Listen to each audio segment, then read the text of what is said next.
694페이지 노마트 3번의 곡물의 법적 특색에서 중요한 것들 몇 개 보십시다. 자, 1번의 곡물상 권리의 성질, 요거는 좀 알아두세요. 이거는 어떤 학설이라기보다는 이거 마치 우리가 행정수법 19조 해석과 관련해서 원처분주의, 재결주의, 입법주의 대립이 있었죠. 이것도 사실 어떤 주어진 실정법에 대한 해석론이 아니라 입법주의에 관한 대립이에요. 입법주의. 그래서 곡물상의 권리에서 공소유권설의 입장으로 입법하는 경우도 있고 사소유권설의 입장으로 입법하는 경우도 있는데 우리는 이 두 가지를 보통 혼용해서 쓰고 있어요. 우리나라는. 그런데 공소유권설은 쉽게 말하면 말 그대로 곡물에 대해서 국가가 무조건 소유권을 갖고 있어야 한다 라는 얘기죠. 대표적인 경우 있어요. 지금 공유수면, 그죠? 공유수면에 관한 법률을 보면은 공유수면은 바다는 전부 다 국가 거죠. 그래서 공유수면은 공소유권설적 입장으로 지금 입법이 되어 있어요. 이건 학설 대립이 아니에요. 다시 말씀드리면 학설 대립이 아니라 이건 입법주의에 관한 대립이에요. 자, 그래서 공유수면은 공소유권설의 입장으로 지금 입법이 되어 있고, 그 다음에 현재 도로법과 하천법은 사소유권설 쪽으로 입법이 되어 있어요. 그래서 도로라든가 하천에 대한 개인의 소유가 허용되죠. 다만 개인이 갖고 있어봐야 필요 없을 때가 있죠. 이때는 매수 청구할 수 있어요. 토지 매수 청구권 행사할 수 있어요. 자, 정리하면, 자, 다시 한번 말씀드리면 학설 대립으로 이해하지 마시고 입법주의에 관한 대립. 그래서 우리는 이 두 가지가 혼용되어 있다. 그래서 공유수면은 공소유권설적 입장, 그리고 도로, 하천은 사소유권설적 입장으로 지금 입법이 되어 있어요, 이미. 자, 그렇게 정리하시면 돼요. 끝.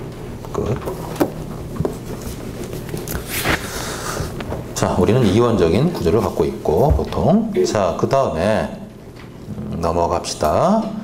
2번에 가서 곡물의 실정법적인 특색, 가본의 융통성의 제한은 필요 없고, 나반의 강제집행의 제한도 큰 의미가 없고, 어차피 뒤에 큰 놈이 있기 때문에 의미가 없죠.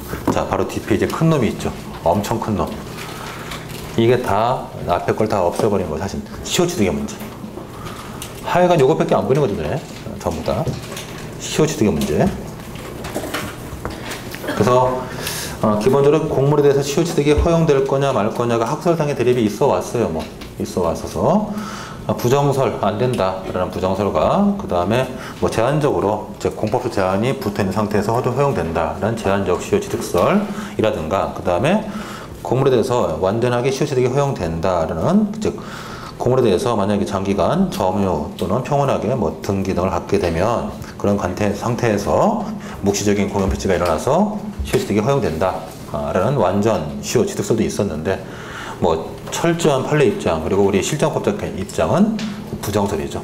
곡물은 시효취득이 허용되지 않는다. 부정설. 학설도 부정설이고 당연히 우리 실정법적 지금 체계도 다 부정설로 되어 있어요. 부정설. 그래서 아까 봤죠? 행정재산은 시효취득이 안 되죠. 이 행정재산이 곡물이잖아요. 곡물. 그래서 행정재산은 시효취득이 허용되지 않는다는 실정법적 태도하고 판례 입장이 일치하죠. 부정설. 자, 밑에 판례 박스. 행정 목적을 위해서 공용되는 행정재산은 공용 폐지가 되지 않는 한 사법상 거래 대상이 될 수 없으므로 시효취득이 당연히 될 수 없다. 될 수 없다. 자, 그 정도 보시고 라버는 시간 날 때 이거만 보시고요. 자, 오른쪽 2012년 행시 문제를 한번 보십시다. 아주 괜찮은 문제, 우리가 풀만한 아주 좋은 문제예요. 697페이지. 제가 볼 때는 이건 행시 나올 게 아니고 사시나 변시조 나왔었던 문제인데 문제는 잘못 주소를 찾아간 것 같아요. 자, 갑은 원로부터 300제곱미터인 토지의 면적 100제곱미터인 가오 그리고 담장을 1980년 12월 30일자로 매수해서 등기하고 있죠. 등기하고 있었다. 소유하고 있었다. 그리고 세금도 납부했다. 성실히 냈다. 그러나 토지가 소지하고 있는 지방자치단체는 20년이 지났죠. 2012년 6월 1일자로 갑에게 도로를 침범하고 있는 담장을 철거하라는 통지서를 발부했다. 철거 통지서에는 갑이 점유하고 있는 토지 중 30제곱미터는 A씨의 소유의 도로로서 현재 갑은 이를 불법 점유하고 있으므로 12년 7월 31일까지 위 담장을 철거하라고 기재되어 있었다. 자, 1번.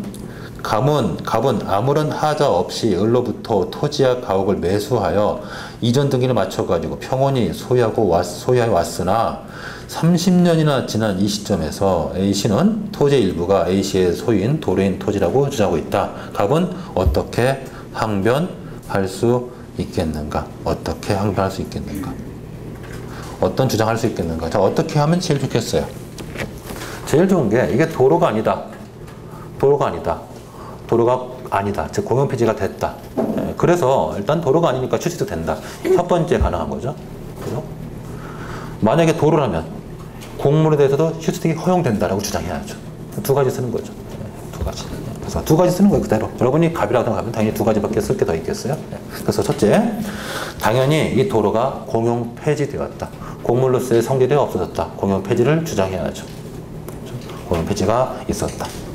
그걸 주장해야죠. 그래서 이번에 그 얘기를 써놨고, 당의 도로에 대한 공용 폐지가 됐었느냐. 그러면 도로로서의 공용 폐지가 인정되려면 형태적 요소로서의 소멸을 갖고는 안 되고 공용 폐지의 의사표시가 필요하죠.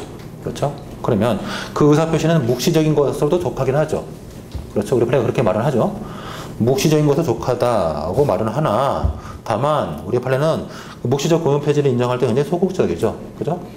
어떤 공물로서의 본래 용도대로 사용되고 있지 않다라든가 그 밖에 다른 사정 갖고는 충분히 인정하지 않아요. 그래서 그런 관점에서 보자고요.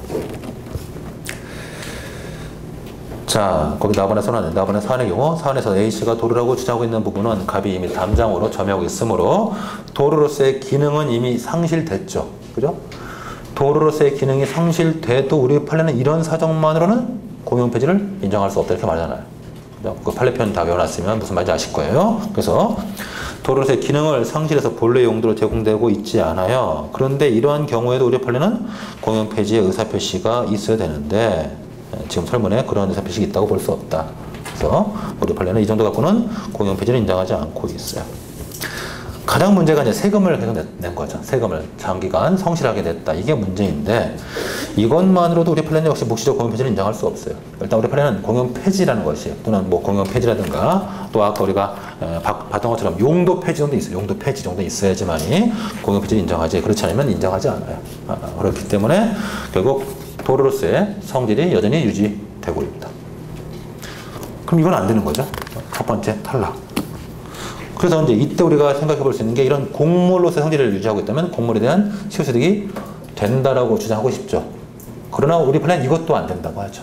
공물은 시효소득 대상이 되지 않는다. 그래서 결국 갑의 항변은 다 막히는 거죠. 다 배척되겠죠. 이런 문제가 나왔습니다. 아주 좋은 문제죠. 잘 봐주세요. 넘어갑시다.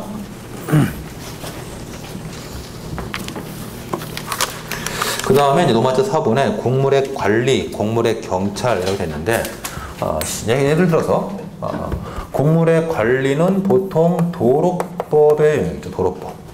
공물의 관리, 도로법. 공물의 경찰은 도로교통법의 영역이에요. 그래서 공물 관리와 공물 경찰은 서로 별개의 영역이에요. 별개의 영역. 예를 들면 자, 어떤 도로가 있었는데 도로가 여러 가지 이유 때문에 이렇게 유실됐어요.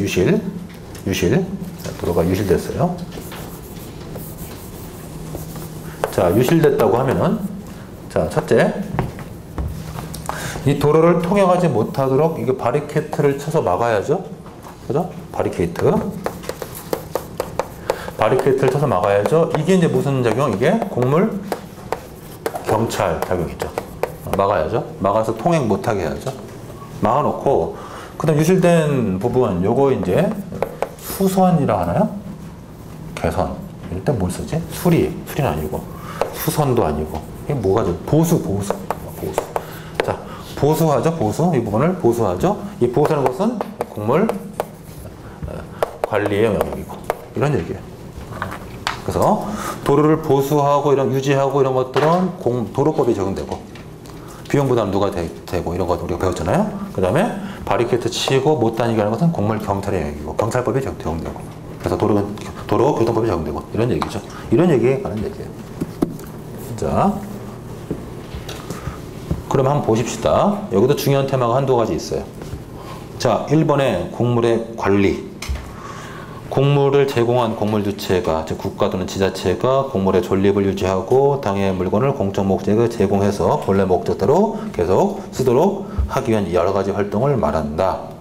해서 자, 나번에 곡물 관리권에다가 한번 별표를 쳐놓고 곡물 관리권에서 곡물을 관리하는 거죠. 뭐 당연한 얘기들이 많아요. 읽어보면 자, 의에서 첫 번째 줄 끝에 곡물의 범위 결정, 이게 뭘까요? 공용 지정 행위죠. 우리가 앞서 공부했던 곡물의 범위 결정, 즉 공용 지정 행위, 공용 지정. 그 다음에 곡물의 유지, 수선, 보존, 공적 목적의 제공. 자, 체크할 부분이 사용료, 변상금의 부과. 이걸 체크해서 사용료, 변상금의 부과 징수. 이 부분이 눈에 띄도록. 그래서 사용료라든가 또는 무단 사용한 데에 대한 변상금 부과 처분 전부 다 곡물의 관리 영역이에요. 자, 별표 눈에 띄게, 그 부분 눈에 띄게, 그 부분 주로 부르니까 제가 항상 말하지만 강론은 나오는 데만 나와요. 그러니까 제가 별표 쳐놓으세요. 이런 것들만 딱 눈여겨봐요. 복습할 때도 그 부분만 보면 된단 말이에요. 그 부분만. 자, 변상금의 부과징수, 사용료 및 변상금 부과징수 해놓고 이제 2번에 내려와서 이 부분 학설 알아둡시다. 곡물 관리권의 법적 성격, 학설들이 간단하게 봐주세요. 곡물 관리권의 법적 성격에 대해서 소유권설, 그 다음에 물권적 지배권설 대립이 있어요. 소유권설, 물권적 지배권설인데 여기서 이 논의는 뭐하고 연결되느냐? 우리 앞서 694페이지에서 곡물상 권리의 성질에 대해서 기본적으로 우리는 사소유권설에 가깝단 말이죠. 앞에서. 그쵸? 앞에서 우리가 공유수면을 제외하고는 기본적으로 사소유권설 입장이에요. 그죠? 도로 하천. 694페이지. 앞에. 그러면 무슨 말이죠? 도로라든가 하천, 특히 도로 같은 거 예를 들면 도로에 대해서 꼭 국가가 소유권을 갖고 있을 필요는 없죠. 개인이 갖고 있어도 상관없죠. 그러므로 국가는 물권적 지배권만 갖고 있으면 된다. 이런 얘기예요. 이게 중요한 얘기예요. 그러면 그런 물권적 지배권만 갖고 있어도 국가는 무단 점유한죄에 대해서 변상금을 부과 징수할 수 있거든요. 소유권이 없어도. 이것이 특징이죠. 공법관계. 시험 문제 나오겠죠? 나오는 테마예요. 자, 그래서 자, 곡물관리권의 법적 성격, 소유권설과 세 번째 줄 물권적 지배권설이 있는데 생각한데 곡물에 대해서 사인의 소유권을 기본적으로 인정하잖아요. 기본적으로 사소유권설의 입장이란 말이죠. 공유수면을 제외하고는. 그렇기 때문에 그런 이원적 구조를 취하는 우리 입장에서는 물권적 지배권설이 타당하다. 그래서 도로에 대해서 국가가 소유권을 갖고 있지 않아도 무단 점유한 자에 대해서 변상금 부과 징수 막 때릴 수 있다는 얘기죠. 그런 얘기예요. 자, 그거 체크하고 이번에 곡물의 경찰, 뭐 어떤 개념인지 우리가 이미 다 알고 있는 거니까. 자, 3번에 곡물 관리하고 곡물 경찰의 구별되는 거고, 구별된다. 그냥 끝이고. 오른쪽 4번에 가서 곡물 관리와 곡물 경찰이 서로 병존할 수 있어요. 이런 경우가 병존되는 거죠. 관리, 경찰이 한꺼번에 이루어지는 거죠. 서로 싸우면 안 되겠죠. 그래서 그런 얘기를 이제 오른쪽에 써놨으니까 읽어보시면 되겠고. 자, 699페이지 2008년 사시문제를 한번 보십시다. 자, 읽어볼게요. 주유소를 경영하는 가분이 이제 박영규 씨죠. 그죠? 무슨 말인지 모르시면 그 영화를 안 보신 분들이에요. 예. 주유소 습격 사건을 보면은 박영규 씨가 항상 사장으로 나오죠. 예. 그래서 박영규 씨는 항상 주유소 사장으로 우리에 각인되어 있죠. 요즘 안 나오시는데 궁금하다. 주유소 하실지도 몰라요. 죄송합니다. 계속 할게요. 자, 주유소를 경영하는 갑은 도로에서 자신의 주유소로 들어오는 진입로를 확보하기 위해서 도로관리청인 A씨의 시장 을에게 점유 허가를 신청했으나 이게 반려가 되자 그냥 뭐예요? 무단으로 사용하죠. 그죠? 무단 사용했다. 무단 사용. 자, 무단사용의 문제. 1번 도로 점유 허가의 법적 성격. 뭐 간단히 쓰면 뭐겠어요? 특허 재량행위. 뭐 그냥 간단하게 쓰면, 물론 이제 사실 이게 우리가 곡물법을 배웠으니까 이제 그 도로가 곡물이다 해서 이제 차근차근 쓰면 되는데 잘 모르겠다. 일단 특허 그리고 재량행위 이것만 써도 사실 선방은 해요. 별 문제 없이. 그러나 이제 우리가 곡물법을 배웠으니까 이제 좀 더 욕심을 낸다면 도로가 곡물이다. 곡물이죠. 곡물 중에서 뭐예요? 일단 인공곡물이고, 그 다음에 공공용물이죠. 그리고 소유관계는 모르죠. 그죠? 소유관계는 누구일지 모르니까. 그래서 인공곡물 중에서 인공곡물이고 공공용물이죠. 이런 곡물에 대한 특별사용, 특허 사용에 관한 얘기를 우리 뒤에서 배울 거니까 아직 안 배웠으니까 아직 안 배운 상태에서는 그냥 특허 재량행위 이것만 기억하면 돼요. 뒤에 가서 좀 더 공부하시면 이제 그 부분 좀 더 보완될 거고, 그러나 뭐 아무것도 몰라도 그냥 특허 재량행위만 써도 최소한의 선방은 다 되는 거고. 자, 문제는 그게 포인트가 아니고 문제는 2번 문제가 포인트예요. 자, 위사례에서 A씨가 도로 부지의 소유자가 아닌 경우에도 변상금을 부과할 수 있느냐. 이게 무슨 문제일까요? 곡물관리권과 관련해가지고 아까 봤던 이 곡물관리권 행사함에 있어서 이 법적 성질이 뭐냐. 이게 소유권의 행사냐 아니면은 물권적 관리 지배권 행사냐. 우리 기본적으로 물권적 지배권설 입장을 취한다는 얘기죠.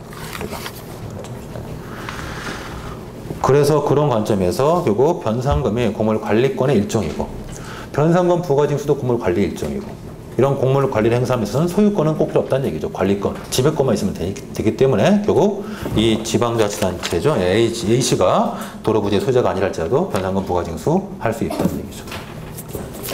자, 이렇게 봐두세요. 이런 문제 나왔다는 얘기. 아주 좋은 문제죠. 예. 자, 됐고 이제 또 봅시다. 이제 끊어서 곡물법의 이제 큰 테마 두 번째, 곡물의 사용관계.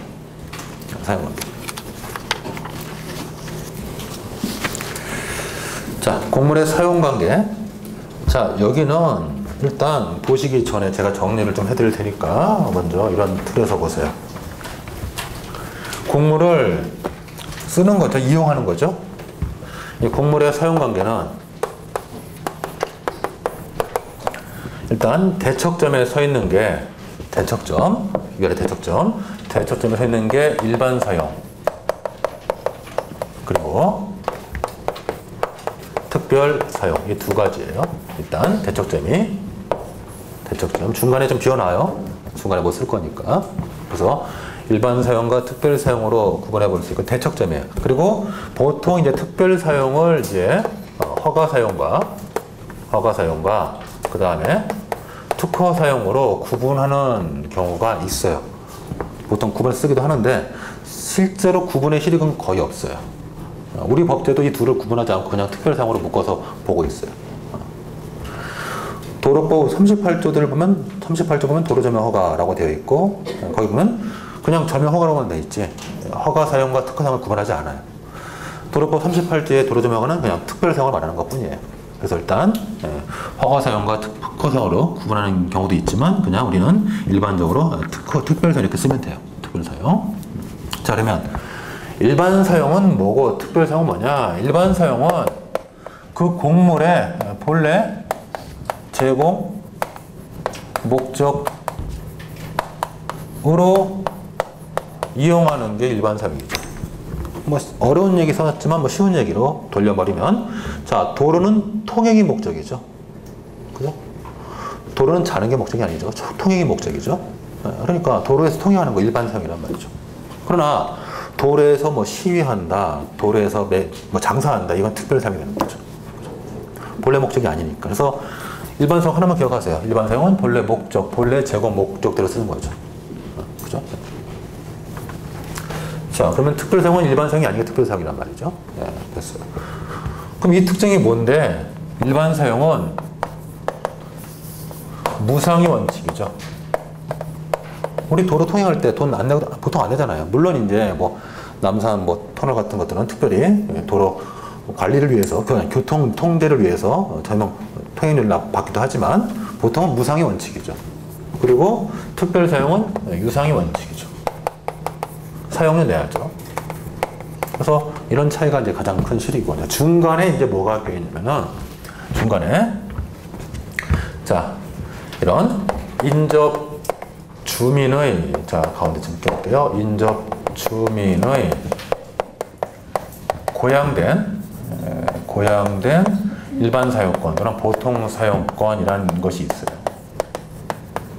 이것이 일반 사용과 특별 사용의 중간 정도에 껴있는 거예요. 중간 정도 딱 껴가지고 이 인접 주민의 고양된 일반 사용권이 일시적 사용에 그치면은 일반 사용으로 봐가지고 무상인데, 이것이 장기간으로 넘어가 버리면 특허 사용돼가지고 전용이 돼야 돼. 딱 중간에 껴있는 거예요. 중간에.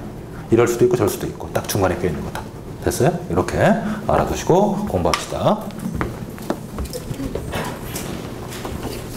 이렇게 정리를 해드리고 가니까 이제 좀 쉽죠? 강론은 그렇게 어렵지 않아요. 제가 딱딱 여러분 알기 편하고 딱 흡수하기 편하게 딱 정리해드리면 그거 갖고 이제 그냥 책 보시면 중요한 것만 딱딱 집어서 보면 돼요. 그러면 아주 완벽하게 쓸 수 있어요.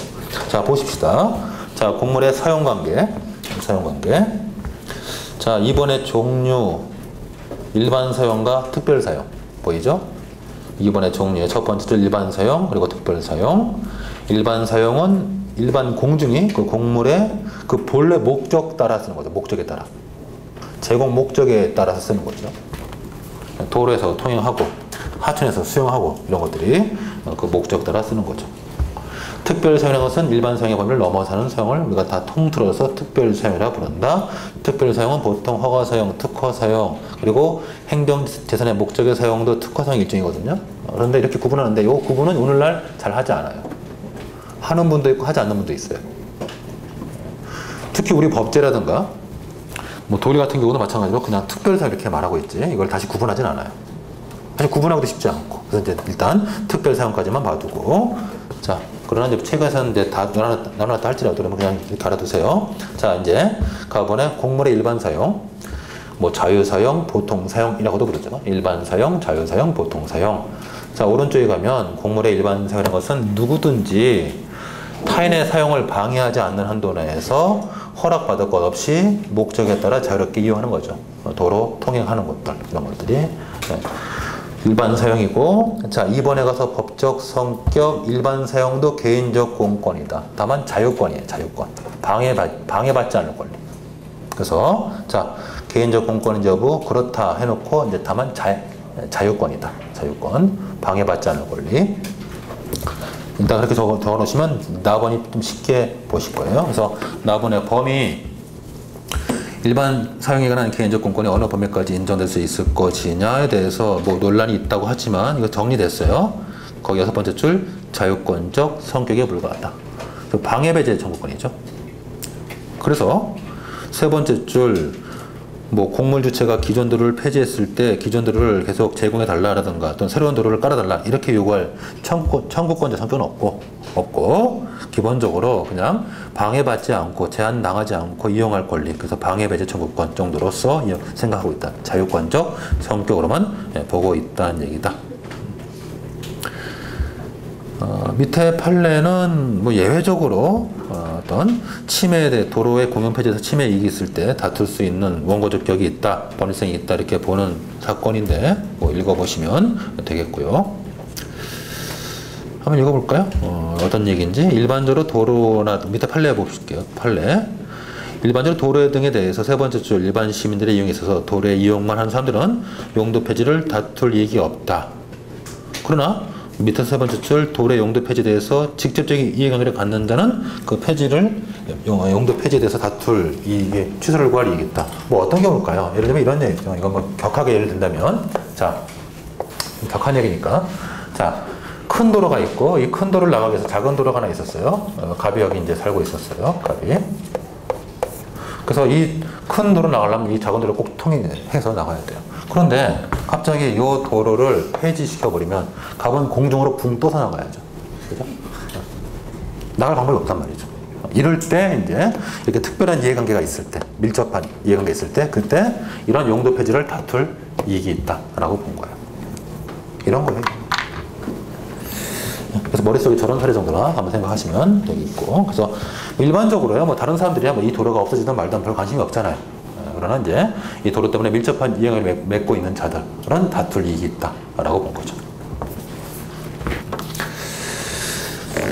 자, 넘어가시고, 그 다음에 이제 3번은 넘어가고, 넘어가서 702페이지. 702페이지. 자, 양가로 4번에 인접주민의 고양된 일반 사용권. 인접주민의 고양된 보통 사용권. 요거를 보십시다. 요거 좀 어렵게 느껴지는 분도 있는데 어려워하지 마세요. 딱 일반 사용과 특별 사용의 중간이다 라고 생각하면 아주 쉬워요. 아주 쉬워요. 그래서 기간이 단기면은 일반 사용, 길어지면 특별 사용 되는 거예요. 자, 어떤 건지 한번 보십시다. 이거는 아주 중요한, 최근에 판례도 나왔고 해서 아주 중요한 테마죠. 자, 도로와 같은 공공용물에 인접해서 거주하거나 토지를 소유하고 있는 자들은 이런 인접주민들은 특별한 고찰이 필요하다. 그래서 이런 공간적 관계 때문에 일반적 사용의 범위를 넘어서 어떤 특별한 사용이 가능할 수도 있다. 뭐 어떤 것들이 거기에 나와 있는 것처럼 도로변에 있는 점포주가 어떤 잠깐 물건을 쌓아놓는 거, 자기 집에 자기 점포에 어떤 물건을 갖고 들어오려고 잠깐 쌓아놓는 거, 이런 것들. 그 다음에 뭐 건축을 함에 있어서 잠깐 도로 옆에다가 기자재를 쌓아놓는 거, 이런 것들이 이제 인접주민의 고양된 일반 사용권이죠. 자, 보통 일시적인 사용, 일시적 사용. 자, 그래서 자, 이런 인접주민의 고양된 일반 사용권에 대해서 양가로 4번 가보세요. 이것도 일단 재산권의 일종으로 볼 수 있다. 그리고 개인적 공권으로 볼 수 있고, 이런 일반 사용권이 침해당하면 방해배제를 요구할 수 있고, 그 다음에 손해배상도 청구할 수 있게 된다. 제3자가 침해했으면 역시 민법상의 손해배상 또는 방해배제 청구할 수 있다. 재산권적 성격이기 때문에 그런 거예요. 자, 다번에 한계. 자, 좀 때려고 별표 좀 넣어보시고, 이런 인접주민의 고양된 사용권은 자, 2번에 특히 일반 공공의 사용과 조화되어야 된다. 따라서 예를 들어 보도를 자신의 주차장으로 장기간 쓰고 있다라든가, 또는 자판기를 설치해서 아주 장기간 점유한다라든가, 이럴 때는 뭐가 돼버린다? 특별 사용이 된다는 얘기예요. 그러니까 특별 사용이 되면 뭘 해야 된다? 유상이 되니까 점용료를 납부해야 한다는 얘기죠. 그렇죠. 자, 그런 얘기예요. 결국 인접주민의 고양된 일반 사용이 인정되려면 그 사용이 일시 사용으로 그쳐되는 거고, 이게 기간이 장기간으로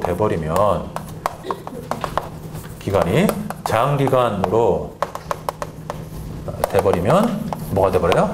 특별 사용이 되는 거예요. 그냥 특별 사용. 그래서 딱 중간에 껴있는 거죠, 중간에. 자, 밑에 우리 판례가 명시적으로 인접주민의 고양된 일반 사용권을 인정했어요. 밑에 판례가. 자, 보시고, 그 다음에 사용료 해서 일반 사용은 무상의 원칙이다. 여기까지. 자, 오른쪽에 2011년 행시 문제는 뭐 굳이 볼 건 없을 것 같아요. 넘어갑시다. 자, 그 다음에 704페이지. 자, 이제 여기부터 공물의 특별 사용인데, 이제 종래 교과서의 구분처럼 허가 사용과 특허 사용을 구분하는 것처럼 써놨는데, 사실 구분의 실익이라든가 구분하기도 쉽지가 않아요. 보통 허가 사용은 비교적 기간이 단기, 그 다음에 특허 사용은 아주 장기, 이렇게 봤는데, 기간의 장단기를 구분할 어떤 기준이 없어요. 그래서 이 두 가지를 구분하기가 실제는 쉽지가 않아요. 그래서 종래 허가 사용은 강학상 허가 개념을 차용한 거고, 특허 사용은 특허 개념을 차용한 거죠. 그러나 오늘날 이 둘의 구분이 쉽지가 않기 때문에 결국 그냥 보통 특별 사용 이렇게 보통 부르고 만단 말이죠. 자, 그러면 거기서 이제 하나만 좀 체크해 보실 것이 704페이지 밑에 판례가 있죠. 요 판례 별표 좀 몇 개 쳐놓으세요. 요 판례 704페이지 판례다가, 자, 아주 중요한 판례인데, 자, 이걸 한번 설명해 드릴까요? 요거를 한번, 이 사건 한번 설명해 드릴게요. 종로, 제가 자주 듣는 사건, 종로 2가에 가면은 종로 2가에서 안국동 방향으로 차를 몰고 가면 소위 낙원상가가 있죠. 낙원상가, 악기 파는 낙원상가. 자, 낙원상가는 아주 특별하게 생겼어요. 그런 데는 보기 쉽지 않을 거예요. 자, 그냥 입체적으로 볼게요. 이쪽에서 길이 간다 봅시다. 이렇게 길이 가요. 그러면은 이게 지금 이게 뻥 뚫린 거예요. 뻥 뚫려 있고, 이렇게 이제 계단이 있죠. 계단. 그리고 여기가 이렇게 해서 여기가 주차장이에요. 주차장 양쪽에 이렇게 해가지고 이건 계단이고 그 다음에 여기가 밑에가 이제 주차장으로 쓰고 있고 그리고 이게 도로예요. 도로. 차 다니는 도로. 그리고 건물은 이렇게 돼 있죠. 이게 건물이죠. 건물이에요. 그러니까 차가 이러고 왔다 갔다 해요. 그냥 땅 판 것도 아니고 그냥 위로 왔다 갔다 하고 건물은 그 위에다 쌓아놨죠. 이렇게. 이게 낙원상가 구조예요. 한번 가서 보시면 바로 알아요. 이렇게 생겼어요. 낙원상가 있고 허리우드 극장에는 있었고 허리우드 극장이라는 거 알아요? 그런 극장이 있었는데 지금 이름 바뀌었고 여기가 이제 뭐 그 음악하는 사람들은 이제 거기 고향과 같은 동네죠. 그래서 뭐 거기서 맨날 먹고 자고 살고 그 다음에 여기 뭐 그 관광 다니지 마세요. 뭐 아니 다녀도 괜찮아요. 재밌는 거 많이 있고 이제 바로 옆에 파고다 공원 있으니까 이제 할아버지 할머니들 거기 다 계시니까 할아버지 할머니들 이제 구경도 했다가 와가지고 다니는 곳이죠. 지금도 뭐 가면 재밌어요. 자 그런데 문제는 그러면 이게 어떤 문제 이렇게 됐기 때문에 낙원상가 건물주가 차들 왔다 갔다 하는데 내가 뭐하러 조명을 내냐 그 얘기였어요. 자 건물주에게 건물주가 갑이라 합시다. 건물주 갑이에요. 갑에게 갑자기 무단 점유를 이유해 가지고 만약에 변상금이 부과됐다 볼게요. 그럼 갑은 항변하겠죠. 왜 내가 변상금 내냐? 여기 지금 차들이 왔다 갔다 하고 있는데 아무 방해 없지 않느냐? 그런데 우리 판례는 이렇게 공간적으로 네가 이득을 얻고 있으니까 일반 사용을 방해하지 않고 있다 할지라도 공간적 이득을 얻고 있으니까 변상금 부과해야 된다. 납부해야 된다. 라고 본 거예요. 그래서 변상금을 부과를 하든 아니면 절명료 납부를 하든 간에 어쨌든 돈을 내라는 얘기죠. 그 얘기가 704페이지 판례예요. 그래서 자, 한번 보십시다. 혹시 낙원상가를 가실 일이 있으면 거기는 차를 가지고 가지 마세요. 거기는 주차 요금이 한 10분당 2,000원인가? 더 될 거나 10분당 2,500원인가? 그래서 뭐 1시간 갔다만 돈 10,000원 더 내고 막 이래요. 그러니까 그럴 바에는 거기는 이제 무거워도 그냥 택시 타고 가는 게 훨씬 낫지. 차 대에서 한 바퀴 돌고 오면은 한 2시간 걸리면 막 주차요금이 2, 3만 원 그러면 미친단 말이죠. 주차요금 비쌀 때가 제일 아깝잖아요.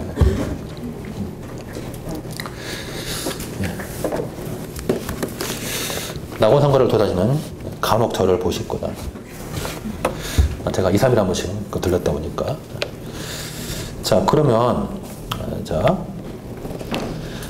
판례 한번 읽어봅시다. 이 판례 그 표현 그냥 그대로 다 외워보자고요. 거기 세 번째 줄 도로의 특별 사용은 쭉 가서 그 사용 목적에 따라서 일반 사용과 병존이 가능하다. 요 단어 외워야 돼. 도로의 특별 사용은 일반 사용과 병존이 가능하다. 그래서 좀 더 읽어볼게요. 이제 그 다음 읽어봅시다. 이러한 경우에는 도로의 저명 부분이 동시에 일반 공중에 교통에 공용되고 있다 하더라도 도로 조명이 아니라고 말할 수 없는 것이 아니라 할 것이 아니다. 이런 거 많이 나오죠. 도로 조명이다 그 말이죠. 조명이다. 그래서 결국 무단 조명한 자에 대해서는 변상금 부과하고 뭐 그렇지 않으면 이제 허가 받고 조명하라 그런 얘기죠. 자, 머릿속에 이 사례를 생각하시면 될 거예요. 자, 그렇고 뭐 나머지 쭉 넘어가시고 오른쪽에 가서 이제 양가로 5번의 이론적인 의미로서 허가 사용과 특허 사용이 상대화되고 있기 때문에 오늘날은 이제 이것을 묶어버려 가지고 그냥 특별 사용으로 표시하고 있다. 그 두 번째 문단이고 우리 법제도 도로법 하천법 보면 그냥 도로조명허가 하천 조명허가 해가지고 허가 사용과 특허 사용 구분하지 않고 그냥 특별 사용으로 묶어서 보고 있죠. 자, 밑에 2012년 사시 문제를 한번 보십시다. 읽어볼게요. YC 소재 20제곱미터는 일제 강정기의 토지조사 사업 당시 토지조사구나 토지 대상에 등록되지 않은 채 미등록 상태로 남아있다. 19년이 아니고 1912년 7월 10일 날 작성된 Y군, 즉 YC의 지적 원도에는 이 사건 토지의 지목이 도로로 표시되어 있다. 그러다가 관할 행정청 X는 이 사건 토지에 관해서 76년 12월 30일 날 처음으로 지번을 부여하고 대장을 작성하면서 지목을 도로로, 소유자를 국가로 등록했다. 95년에 등기가 됐다. 그런데 문제는 A는 이 사건 토지를 1950년부터 사실상 점유해왔다. 그래서 점유 취득시효를 주장하고 싶은 거죠. 1번 A가 이 사건 토지를 사찰 부지로 일부러 점유함에 따라 도로의 기능을 사실상 상실한 경우에 도로의 공용 폐지를 인정할 수 있겠는가? 이거 뭐 우리 판례 쓰는 표현 그거 생각해서 그대로 나가면 돼. 일단 이 사건 도로가 공물이고, 그죠? 공물로서 이것은 인공 공물이고, 그 다음에 공공용물이죠. 일단 그 얘기를 생각하시고, 그러면 이 사건 도로가 이제 소멸이 돼야지만이 공용 폐지가 허용될 테니까 과연 이 사건 도로가 소멸되었느냐? 소멸되려면 공용 폐지의 의사 표시가 묵시적 의사 표시라도 있어야 되겠죠. 최소한 용도 폐지라는 게 있어야 돼요. 그런데 용도 폐지라는 말이 안 나왔죠. 우리 판례는 본래 목적대로 쓰고 있지 않다. 이 정도 갖고는 안 된다고 보고, 심지어 뭐 공적 장부에 뭐 지목이 뭐 도로다 또는 다른 걸로 등재됐다 할지라도 우리 판례는 공용 폐지를 인정하지 않고 있죠. 예, 그런 얘기예요. 자, 그거 판례 그대로 옮겼으면 돼요. 자, 그래서 자, 3번에 4번에 사안의 경우 보십시다. 사안에서 도로의 공용 폐지를 인정하려면 의사표시가 있어야 되는데 명시적 의사표시 없죠? 없죠. 그 다음에 도로의 기능을 사실상 상실한 상태에 놓여 있다라고 할지라도 이것만은 묵시적 의사표시를 인정할 수도 없다. 그리고 여전히 명의가 국가함으로 묵시적 공용폐지 인정할 수 있는 건 아니다. 그러므로 도로의 공용폐지 인정할 수 없으니까 사찰 부지를 쓰고 있다 할지라도 이것은 공용폐지를 인정할 수 없다는 얘기죠. 자, 그 다음에 앞에 이제 두 번째 문제가 이 사건 토지의 점유허가를 받고 사찰부지로 일부러 사용한 경우에 일반인들도 당해 사찰부지 일부를 통행할 수 있는가? 예. 결국 일반 사용과 특별사용의 공존의 문제고 우리 판례는 허용한단 말이죠. 그럼 허용하는 게 정답이 아니라 허용되기 때문에, 즉 일반 대중이 통행이 가능하다 할지라도 이 대지 때문에 특별한 이득을 얻는 데는 사용료를 납부해야 한다. 그래서 무단 점용하고 있으면 무단 점용에 대해서 변상금 부과처분이 나간다는 얘기예요. 그 얘기예요. 자, 그런 얘기를 써놨으니까 뭐 그대로 우리가 아까 받은 판례 그대로 쓰면 되겠고요. 자, 오른쪽에 우리 해답지에서 뭐 4번의 사안의 해결, 일반인이 지금 사용하고 있다 할지라도 도로 때문에 지금 그 공물 때문에 특별한 이득을 얻고 있으니까 특별 사용을 하고 있는 거고, 우리 판례 이 두 가지가 공존한다고 보고 있다. 그러므로 결국 일반인 통행할 수 있다. 통행할 수 있다는 얘기는 통행과 관계없이 결국 이 도로 때문에 특별한 이득을 얻고 있는 이자에게는 점용료 부과가 가능하다. 그런 얘기하고 연결되는 거예요. 예, 넘어갑시다. 그 다음에 이제 라번. 강론에서 뭐 시험 문제 제일 잘 나오는 문제 3개 꼽으면 그 중에 꼭 들어가는 테마죠. 행정재산의 목적에서. 무조건 세속관행 하나 들어가요. 무조건 나온다고 보면 돼요. 특히 왜 이게 나오냐면은, 왜 어렵냐면은, 이게 보통 계약의 형식으로 많이 띄거든요. 그러니까 문제에서 무슨 계약을 맺었다. 이렇게 돼가지고 우리가 속기 딱 쉬워요. 자, 관청사가 있는데, 예를 들면 보통 이런 거 많이 하죠. 관청사가 있는데, 이 관청사예요, 관청사. 관청사가 있는데, 관청사의 일부 영역을 끄집어내서 이것을 매점으로 사용토록 하기 위해서 매점 사용 계약을 갑과 맺었다. 이렇게 나온단 말이에요. 이런 식으로. 그러면 마치 문제를 푸는 우리는 이걸 사법상의 임대차처럼 오해할 수가 있잖아요. 그죠? 예, 그래서 그런 취지에서 문제가 많이 나오니까, 그럼 사법상의 임대차면 민사소송을 통해서 다퉈야 되는 거잖아요. 그죠? 근데 판례는 그게 아니란 얘기예요. 그래서 이제 이게 항상 문제가 되는 거죠. 자, 그러면 자, 라본의 행정재산의 목적의 사용에 관한 얘기고 한번 자 보십시다. 의 행정재산도 그 용도 또는 목적에 장애가 되지 않는 범위 내에서 사용 또는 수익 허가를 내줄 수가 있다. 이게 행정재산의 목적의 사용. 본래 목적이 아니라, 자, 관청사의 본래 목적은 공무원들이 일하는 거죠. 근데 그런 본래 목적이 아니라 매점으로 사용토록 한다. 목적 외 사용의 문제. 자, 이번에 목적의 사용의 법적 성질에 관한 다툼이 나온 것은 이것은 민사소송이냐 당사자 소송이냐 항고성이냐 결국 소송의 유형을 결정하기 때문이에요. 자, 그래서 일단 이걸 계약으로 보고 사법상의 계약으로 보면 민사소송, 공법상의 계약으로 보면 당사자 소송, 그리고 계약이 아닌 국가 일방적인 행정처로 본다면 항고소송이 되는 거죠. 항고소송. 소송에 유형하고 직결되는 문제. 그래서 보통 공법관계서를 지지하는 분들은 이제 항고소송 쪽으로 가자. 그래서 강학상 특허로 보죠. 특허. 일방적인 공권력 행사. 특허다. 이렇게 보는 입장이고, 사법관계서는 사법상의 임대차에 불과하다. 임대차하고 똑같다.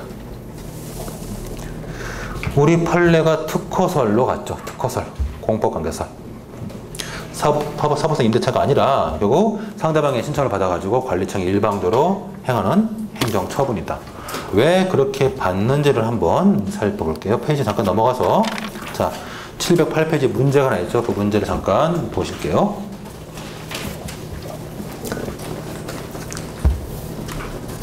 자 2007년 사시문제. 갑은 A씨의 청사의 지하층 일부에 대한 사용 허가를 받아 식당을 운영하고 있다. 자, 청사에서 공무원들이 일하는 게 아니라 밥을 먹도록 식당을 운영한다. 이게 목적의 사용이죠. 목적의 사용이에요. A씨 시장은 청사의 사용 허가에 관한 권한을 B국장에게 내부임했고, B국장은 자신의 명이 나오죠. 자신의 명이 공표처이겠죠. 자신의 명의로 갑에 대한 청사 사용 허가를 취소했다. 다투려고 한다. 어떤 소송 갈 거냐? 일단 처음부터 뭘 물어본 거예요? 민사소송이냐 행정소송이냐 그거 물어본 거죠. 그렇죠? 그래서 일단 이런 행정재산의 목적의 사용에 관한 법적 성질에 관한 얘기를 먼저 물어본 거예요. 그래서 이것을 사법상의 임대차로 볼 거냐 아니면 공법관계로 봐가지고 강학상 특허로 볼 거냐 이거를 정리해놔야죠. 자, 그러면 참조 조문 한번 보십시다. 자, 우리 배웠던 거 나오나 한번 봐볼까요? 제5조 1항 공유재산은 행정재산과 일반 재산으로 구분한다. 아까 했던 거죠. 행정재산은 공용재산, 공공용 재산, 기업용 재산, 보존용 재산까지 행정재산, 일반 재산 나머지. 자, 20조에 가면 이런 행정재산을 목적 또는 용도에 장애가 되지 않는 범위 내에서 사용 수익 허가할 수 있다. 행정재산의 목적의 사용에 관한 법적 근거가 있죠? 있어요. 똑같은 구조로 국유재산법도 똑같은 구조로 갖고 있어요. 똑같은 법이 똑같이 구조되어 있어요. 자, 22조 사용료 징수한다. 자, 사용료 부과 징수는 사실 엄밀히 말하면 사법상의 임대차도 마찬가지죠. 사용료 부과하는 거죠. 그죠? 임차 계약 맺으면 사용료 내야죠. 그러니까 이거는 큰 특징이 아니에요. 오히려 중요한 특징이 뭐냐면 22조 사항이에요. 사항. 그게 발표가 돼야죠. 22조 사항. 사용료를 안 낼 때 뭐 한다? 강제 징수한다. 이게 이제 자력강제. 그죠? 공법관계, 특히 권력관계의 특징이 자력강제가 있죠. 그죠? 권력관계에서는 상대방이 의무이행을 하지 않으면 자력강제가 들어가죠. 이게 제일 중요한 점이 제가 볼 때는 요거. 그 다음에 25조에 가면 또 하나의 우리가 쓸 논거가 있는데 25조 1항은 사실 큰 문제가 안 돼요. 왜냐면 어차피 의무이행을 안 했을 때, 어떤 의무 불이행이 있을 때 허가 취소하는 거니까 큰 문제가 안 되는데 25조 2항. 지방자치단체의 장은 사용수익 허가를 한 행정재산을 국가 또는 지자체가 직접 공공료를 쓰기 위해서, 즉 상대방의 귀책 사유가 없어도 필요에 의해서 일방적으로 그 사용허를 철회할 수 있다. 이때 취소는 철회의 의미죠. 철회. 그렇기 때문에 자, 그런 행위는 뭐예요? 국가 우월적 지위가 인정된다는 얘기고, 공법관계 영역이기 때문에 3번이죠. 사망에 가서 보상을 해주죠. 보상. 손실보상은 공법관계에서만 이루어지는 거죠. 사법상의 임의미에서는 손실보상은 허용하지 않아요. 자, 이런 것들이 놓은 거죠. 그래서 아까 봤던 특히 20조 사용수익허가의 법적 근거, 22조 사항의 강제징수, 25조의 2항의 일방적인 철회, 3항의 보상, 이런 것들이 논거가 돼서 결국 공법관계 중에 권력관계로 판례가 보는 거예요. 자, 앞으로 돌아오셔 보세요. 710페이지. 자, 검토에 그런 일을 썼나 보십시다. 자, 앞에 두 줄은 옛날 법이고, 자, 라번의 검토의 세 번째 줄부터 현행법에 따르면 행정재산의 목적의 사용을 관리청의 허가에 의해서 하도록 하고 있고, 그 다음에 사용료 일방적 부과 및 강제징수, 특히 이게 중요한 논거. 그 다음에 상대방의 귀책 사유가 없어도 관리청이 일방적으로 취소 처리할 수 있다. 그리고 청문을 거쳐야 되고 보상도 해준다. 라는 점을 고려봤을 때 공복관계 중에 특히 권력관계로 보는 것이 타당하다. 그러므로 우리 판례처럼 강학상 특허로 보는 것이 타당하다는 얘기죠. 목적의 사용이 특허라면 이 특허를 끝내는 것은 철회가 되겠죠. 특허의 철회가 되겠죠. 됐고요. 그 부분을 잘 봐주세요. 여기까지를 아주 중요한 얘기니까. 그 다음에 이제 허가 기간 5년으로 한다. 됐고 4번에 가서 허가를 취소 처리할 수 있다. 뭐 그런 조문 받고 5번에 가서 변상금 부과 징수할 수 있다. 국공유 재산의 대부 사용 수익 허가를 받지 않고 무단 점유하고 있다. 변상금 부과 징수한다는 얘기죠. 이런 특별 사용을 하고 있는 자에게 변상금 부과 징수한다는 얘기고 우리 판에는 변상금 부과 징수행위 처분을 보고 있어요. 간단하게 정도 보시면 되겠습니다. 자, 709페이지로 넘어가서 2011년 행시 문제를 한번 볼게요. 갑은 K 국립도서관의 허가를 받아가지고 지하에서 4년 동안 분식당을 운영해왔다. 그런데 K 국립도서관은 문서 보관실 등의 용도로 직접 사용하기 위해서 허가를 취소하고 갑의 구내식당을 반환해 줄 것을 요구했다. 이에 갑은 허가 사용기간 1년 남았다고 주장하면서 구내식당 반환을 거부했다.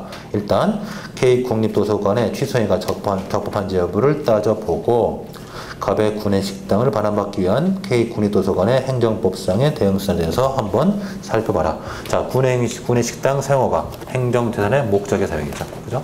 목적의 사용이 되겠죠. 그래서 일단 공법 정도로 보고, 자, 그러면 이때 목적의 사용이니까 강학상 특허고, 이 특허 행위를 철회하는 거죠. 이 사용허가 취소는 철회죠, 철회. 후발적 사정이 원인됐기 때문에 철회의 문제죠. 즉 계약 해지가 아니라 철회죠, 철회. 철회. 자, 그 얘기고. 그러면 철회가 적법하려면 철회가 법적 근거 없어도 가능한가요? 가능하죠. 철회의 가능성. 그러나 철회가 정당해야 되죠. 그래서 비례원칙 등을 준수하면서 철회가 정당하게 이루어질 수밖에 없죠. 그 얘기가 그 다음 얘기가 되겠죠. 그 다음에 마지막으로 K 국립도서관의 대응수단은 뭘까요? 자, 그러면 구내식당을 반환하지 않고 있다. 어떻게 대응할 수 있을까요? 일단 첫째, 대집행할 수 있나요? 안 되죠. 명도무니까 대집행할 수 없죠. 비대체적 자기업이니까. 그래서 일단 대집행할 수 없고, 그러면 이행강제금 같은 것들이 가장 효과적인 수단인데 설문해 보니까 참조점을 안 줬죠. 모르겠죠. 없는 거라고 봐야 돼요. 못한다. 별 방법 없다. 이게.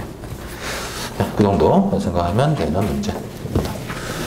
자, 711페이지 넘어가서 공기업법, 특허기업법은 뭐 학문적으로는 중요한 얘기인데 시험하고는 별 관계가 없어 보여서 뭐 간단하게 하나만 알면 공기업이 민영화되면 특허기업 되죠, 보통. 그죠? 그 정도만 알아두시고 이 공기업의 이용관계, 특허기업 이용관계는 뭐 특별히 이 자체가 시험에 나올 일은 없다라고 보여지고, 그 다음에 713페이지에 그 자금 지원 행정, 요것도 사실 이 시험 자체에 이게 나올 일은 없어요. 그래서 자금 지원에 대해서 자금 지원의 종류, 보존금, 용자 이렇게 나와 있는데 요 테마 자체는 나오지 않는데, 자, 하나 나올 게 하나 있어요. 714페이지 넘어가서, 자, 넘어왔죠. 4번. 자금 지원 형식, 아니, 자금 지원 행정의 행위 형식. 자, 국가가 이제 국민에게 돈 준단 말이죠. 어떻게 주는지 봅시다. 가장 대표적인 게 보조금이에요, 보조금. 1번. 보조금. 그 사업을 운영하는 자들에게 보조금 주는데, 자, 요거는 꼭 알아두세요. 보조금 지급은 우리 행정처분 형태로 이루어져요. 그래서 상대방이 보조금 달라고 신청하면 결국 국가가 일방적으로 결정해서 보조금을 지급하고 통장에 쏴주는 것은 사실행위죠. 그래서 상대방의 신청 받아가지고 보조금 지급 결정을 하는 것, 이 지급 결정이 처분이고 이에 따라가지고 통장에 쏴주는 것은 단순한 이행행위에 불과한 거예요. 자, 그러면 이렇게 두 가지로 구분해 볼 수 있고, 자, 그러면 밑에 판례는 뭐냐 보십시다. 보조금 지급 결정이 행정처분이다 라는 얘기예요. 판례에 따르면 국가가 또는 지방자치단체가 개인에게 돈을 빌려주겠다, 돈을 지원해주겠다, 보조금 지급 결정 행정처분이다. 그러면 자, 결국 개인하고 국가가 공법상의 관계가 성립한 거죠. 자, 이 상태에서 자, 개인이 지금 보조금을 반환할 다시 돌려줄 시기가 지났는데 돌려주지 않는다. 또는 부관에 정해진 의무를 이행하지 않아서 국가가 돈을 돌려받고 싶다. 어떤 소송을 제기할 거냐. 자, 우리는 보통 많이 생각한 게 개인이 국가에게 금전 지급을 청구할 때 당사자 소송을 많이 생각하죠. 반대도 된다는 반대. 국가가 개인에게 금전 지급을 청구할 때도 당사자 소송으로 들어갈 수 있다는 얘기예요. 그렇죠? 왜? 어차피 대등한 관계 법 주체 문제니까. 자, 그러면 보십시다.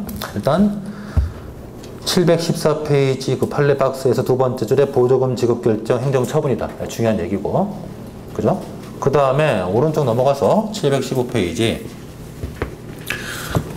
자, 두 번째 줄. 보조금을 국가 등에게 또는 지방자치단체 등에게 반환할 의무도 이것도 결국 공법상의 의무다. 따라서 지방자치단 밑에 두 번째 줄 지방자치단체의 보조금 반환 청구는 이런 권리를 상대방에게 행사하는 것으로서 당사자 소송에 해당한다. 요거 중요한 얘기죠. 자, 밑에 판례 마찬가지. 보조금 반환을 민사소송으로 청구할 수 없고 당사자 소송으로만 청구할 수 있다. 그런 얘기예요. 똑같은 얘기예요. 자, 됐고요. 자, 이번에 융자라든가 보증 뭐 이렇게 해준다 정도만 알아두시면 되겠고 권리 구제는 행위 형식에 따라 달라질 것이다. 넘어가시면 되겠습니다. 좀 쉬었다 가십시다.